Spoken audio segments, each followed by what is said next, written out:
মায়েরা সবসময় দুশ্চিন্তায় থাকে বাচ্চাকে কি খাওয়াবে। সো আজকে আমি ভিডিওটাতে দেখানোর চেষ্টা করব আমার মেয়েকে আমি কিভাবে খিচুড়ি রান্না করে খাওয়াই। আর এই কিউট হাঁড়িটা আম্মু আমাকে কিনে দিয়েছে কোরিয়ান শপ থেকে আমার মেয়ের খাবার রান্নার জন্য।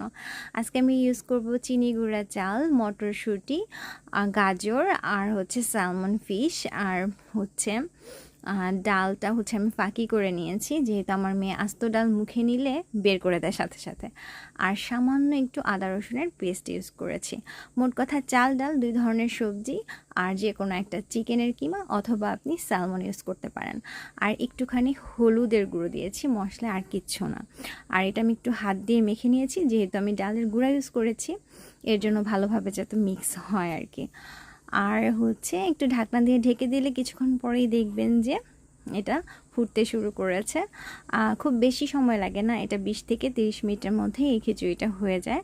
আপনার বাচ্চা যদি 1 বছরের ছোটো হয় আপনি একটু বেশি হচ্ছে নরম করবেন। লাস্টে আমি একটু লবণ আর হচ্ছে একটু ঘি অ্যাড করছি। আপনারা হচ্ছে 1 বছরের নিচে হলে লবণটা বাদ দিতে পারেন। আমার বাচ্চা যেহেতু 1 বছর হয়ে গেছে আমি এখন একটু লবণ অ্যাড করি। আর এই তো হয়ে গেছে আমার। দেখেন একদমই নরম হয়ে গেছে। আপনারা চাইলে খুব ছোট বাবুদেরকে এটা ব্লেন্ড করেও দিতে পারেন। একদম পুষ্টিকর একটা খিচুড়ি।